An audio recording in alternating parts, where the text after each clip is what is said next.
Hello dear students, good morning to all of you. Today we have to start from here chapter 6, that is combustion and flame. Combustion और flame को हम पढ़ेंगे बेटा. सबसे पहले what is combustion? Combustion क्या होता है? Combustion is defined as it is a chemical process in which any substance reacts with oxygen to give off heat देने के लिए जब कोई सब्सटेंस ऑक्सीजन के साथ रिएक्ट करता है बेटा, उसको बोला जाता है कंबस्शन. उसको हम क्या बोलते हैं? कंबस्शन. Just a minute. उसको क्या बोला जाता है बेटा? कंबस्शन. ओके. तो कंबस्शन के अंदर जो चीज़ कंबस्टेबल होती है, यानी जो जल रही होती है, यानी जो ऑक्सीजन के साथ रिएक्ट कर रही होती है बेटा, उसको हम बोलते हैं फ्यूल.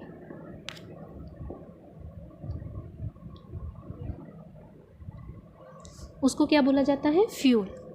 ओके. तो what is fuel? The substance which is combustible, जो जल रहा होता है, जो ऑक्सीजन के साथ रिएक्ट कर रहा होता है, that is called as fuel. Fuel जो है वो कई तरह का हो सकता है बेटा. सॉलिड, लिक्विड और गैशियस तीनों तरह का हो सकता है. सॉलिड में जैसे कि कपूर हम यूज़ करते हैं, हवन में लकड़ियाँ यूज़ करते हैं. लिक्विड में जैसे पेट्रोल, डीजल हो गया, these are combustible substances. Gaseous में जैसे LPG वगैरह हम घर पे जो यूज़ करते हैं, लिक्विफाइड पेट्रोलियम गैस, या CNGs जो होती हैं. तो अलग अलग तरह की स्टेट में जो है फ्यूल वो मिल सकता है. ओके.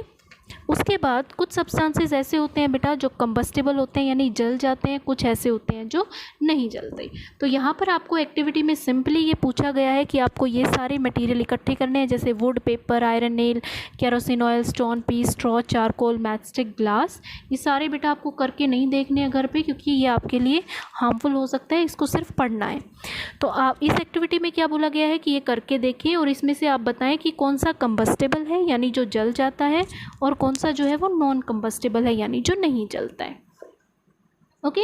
उसके बाद दे रखी है बेटा आपको एक्टिविटी नंबर 6.2. एक्टिविटी 6.2 में आपको क्या बता रखा है कि oxygen is necessary for burning, कि बर्निंग के लिए किसी भी चीज़ की ऑक्सीजन जो है वो नेसेसरी होती है. आपको एक छोटा सा यहाँ पर प्रैक्टिकल करके दिखाया हुआ है, ये आप घर पे बेशक करके देख सकते हैं. आपको क्या करना है? एक बर्निंग कैंडल लेनी है और उसको इस तरह से 2 स्टेट्स में रखना है. एक में तो आपको क्या रखना है? नीचे 2 वुडन ब्लॉक्स लगा दो ताकि वो ग्लास पूरा का पूरा टेबल से टच ना हो या दीवार से टच ना हो. ओके. स्पेस हो नीचे वहाँ एयर क्रॉसिंग के लिए. दूसरा जो है कंप्लीटली कवर कर दो, कोई स्पेस मत छोड़ो. तो क्या देखोगे आप? जो आपकी कंप्लीटली कवर्ड है बेटा, ऊपर से भी नीचे से भी, वो आपकी मोमबत्ती कुछ टाइम के बाद जो है वो बुझ जाएगी.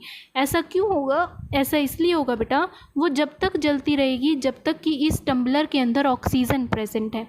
लेकिन जैसे ही ऑक्सीजन टम्बलर से ख़त्म हो जाएगी तो वो क्या हो जाएगा?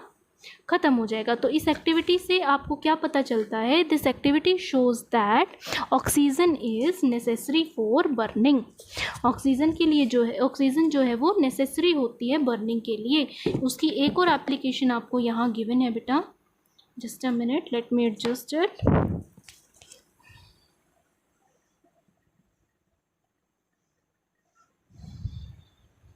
उसकी एक और एप्लीकेशन आपकी यहाँ पर जो है वो गिवन है. इसमें क्या लिखा हुआ है कि सपोज़ अगर कोई इंसान है और उसके कपड़ों ने जो है क्या कर लिया है? फायर कैच कर लिया है किसी वजह से, तो उसको कंबल से क्यों लपेटा जाता है?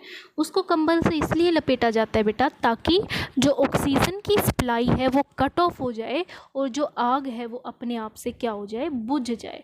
तो डेट्स वाई उसको जो है वो ब्लैंकेट से रैप किया जाता है, उसके क्लोथ्स को, अगर उसने जो है वो क्या कर लिया है? फायर कैच कर लिए. उसके बाद अनदर इम्पॉर्टेंट थिंग, उसके बाद आपको इस पैराग्राफ में क्या बता रखा है बेटा? आपको अलग अलग चीज़ें जो है वो जलाकर देखी थी. जैसे एक्टिविटी में अगर आप पेपर, आपको एक मैच स्टिक लेनी है. सपोज़ आप पेपर के पास लाओगे, पेपर फटाफट कैच फायर कर लेगा. केरोसिन के पास लाओगे, फटाफट फायर कैच कर लेगा. अगर आप उसको वुड जलाने की कोशिश करते हो तो आप एक मैच स्टिक से मोटी वुड को नहीं जला सकते. आयरन को जलाने की कोशिश करोगे तो वो उसी मैच स्टिक से जो है वो नहीं जलेगी, एक मैच स्टिक से. तो ऐसा क्यों होता है? ऐसा इसलिए होता है बेटा, everything has its own ignition temperature, क्योंकि हर एक सब्सटेंस का अपना एक इग्निशन टेम्परेचर होता है. इग्निशन टेम्परेचर मतलब क्या होता है? इग्निशन टेम्परेचर वो लोएस्ट टेम्परेचर होता है जिस पर कोई भी सब्सटेंस जो है वो फायर कैच कर लेता है. यानी किसी भी सब्सटेंस को आग लगाने के लिए कम से कम टेम्परेचर की ज़रूरत होती है, उसको बोलते हैं ignition temperature. For example paper का इग्निशन टेम्परेचर कम होता है, एक माचिस की तिल्ली दिखाते ही वो बर्न करना शुरू कर देगी।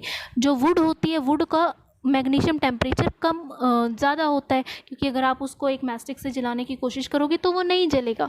तो सीधी सी भाषा में इग्निशन टेम्परेचर क्या हुआ, उस हद तक गर्मी देना, उस हद तक टेम्परेचर को इंक्रीज़ करना जहाँ पर वो जलना जो है वो स्टार्ट हो जाए, that is called as its ignition temperature. यानी वो कम से कम टेम्परेचर जिस पर कोई भी सब्सटेंस जलना शुरू कर दे उसको हम बोलते हैं उसका ignition temperature. Okay, ignition temperature सभी मटेरियल्स का जो है वो अपना होता है। इसमें आपको वेरियस एग्जांपल्स देकर समझाया गया है बेटा, जो कि आप अच्छे से समझ सकते हो। जैसे वुड नहीं करेगी, कैरोसिन जल्दी कर लेगा, आपको ये सब कुछ जो है वो इसके अंदर बताया गया है। जैसे एक्टिविटी भी इसी पर एप्लीकेशन पर बेस्ड दी गई है बेटा। एक्टिविटी में आपको क्या बोला गया है, सपोज़ आपको इस तरह से 2 फनल लेनी है, उसके अंदर आपको फ़िल्टर पेपर लगा देना है। लेकिन फ़िल्टर पेपर में डिफरेंस क्या होगा, एक फ़िल्टर पेपर तो बिल्कुल सूखा होगा और दूसरा फ़िल्टर पेपर में क्या होगा, दूसरा फ़िल्टर पेपर गीला होगा। तो आप जब जलाओगे बेटा तो जो सूखा हुआ फ़िल्टर पेपर है वो तो एकदम से जलना स्टार्ट कर देगा, और जो गीला फ़िल्टर पेपर है वो एकदम से जलना स्टार्ट नहीं करेगा। क्यों? क्योंकि वाटर का इग्निशन टेम्परेचर जो है वो ज़्यादा होता है as compare to the filter paper. Okay, उसके बाद आता है बेटा आपका इनफ्लेमेबल सब्सटेंसेस। इनफ्लेमेबल सब्सटेंसेस कौन से होते हैं, ऐसे सब्सटेंसेस जो कि जिनका बहुत ही कम इग्निशन टेम्परेचर होता है और वो जल्दी ही फायर कैच कर लेते हैं, that are called as inflammable substances. जैसे कि लिक्विफाइड पेट्रोलियम गैस है, पेट्रोल है, डीजल है, एल्कोहल है। उसके बाद आता है बेटा हम फायर को कैसे कंट्रोल करते हैं। हम फायर को बेटा बेसिकली 2 तरह से कंट्रोल करते हैं। एक तो हम कंट्रोल करते हैं थ्रू वाटर डाल के, क्योंकि हमें पता है वाटर जो है वो जल्दी से फ्लेम कैच नहीं करता है, नॉन फ्लेमेबल सब्सटेंस होता है। और दूसरा हम फायर एक्सटिंग्विशर्स यूज़ करते हैं। तो जो हम वाटर यूज़ करते हैं बेटा, वाटर हम ऐसी जगह पर यूज़ कर सकते हैं जहाँ पर इलेक्ट्रिसिटी अप्लाइंसेस नहीं हो। क्यों? क्योंकि अगर इलेक्ट्रिसिटी अप्लाइंसेस प्रेजेंट होंगी तो उससे क्या हो जाएगा, वो वाटर जो है वो good conductor of heat and electricity होता है बेटा। तो इलेक्ट्रिसिटी कंडक्ट करके वो आग को जो है वो बढ़ा सकता है। तो ऐसे केसेस में हम क्या यूज़ करते हैं बेटा, ऐसे केसेस में हम फायर एक्सटिंग्विशर्स जो है वो यूज़ करते हैं। ओके, अब ये फायर एक्सटिंग्विशर्स क्या होते हैं, फायर एक्सटिंग्विशर्स के अंदर CO2 कार्बन डाइऑक्साइड गैस जो है वो फिल होती है। अब देखो कार्बन डाइऑक्साइड गैस का एक प्रोसेस आप समझने की कोशिश करना कि वो किस तरह से बुझा देती है। जो कार्बन डाइऑक्साइड गैस होती है बेटा वो ऑक्सीजन से भारी होती है। सपोज़ कोई चीज़ जल रही है, उसको एनवायरनमेंट से लगातार ऑक्सीजन मिल रही है, तो अगर आप उसके ऊपर कार्बन डाइऑक्साइड को स्प्रे करोगे तो कार्बन डाइऑक्साइड का वेट जो है ऑक्सीजन से मास ज़्यादा होता है, भारी होती है, तो वो उस सब्सटेंस के ऊपर ऑक्सीजन को रिप्लेस करके खुद बैठ जाएगी, खुद डिपॉजिट हो जाएगी, जिसकी वजह से CO2 का एक लेयर बन जाएगा, जिसकी वजह से कॉन्टीन्यूअस ऑक्सीजन की सप्लाई रुक जाएगी।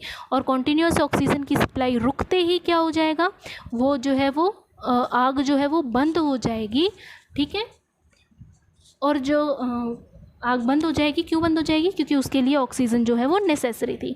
दूसरा जो CO2 होती है बेटा ये एक्सपेंड बहुत जल्दी होती है। एक्सपेंड मतलब ये फैल जाती है, जैसे सिलेंडर से निकलेगी तो ये फैल के पूरे सरफेस को कवर कर लेगी, जिसकी वजह से क्या हो जाता है, वो ऑक्सीजन की सप्लाई कट ऑफ हो जाती है। देखो सिलेंडर के अंदर तो उसको कंप्रेस करके फिल किया होता है, प्रेशर लगा लगा के फिल किया होता है। जैसे ही वो सिलेंडर से बाहर निकलती है तो वो एक्सपेंड हो जाएगी, उसको कवर कर लेगी और ऑक्सीजन की सप्लाई को जो है वो रोक देगी। नेक्स्ट आता है बेटा आपका types of combustion. Types of combustion हम कल करेंगे, आज के लिए इतना काफ़ी है। Thank you and have a good day.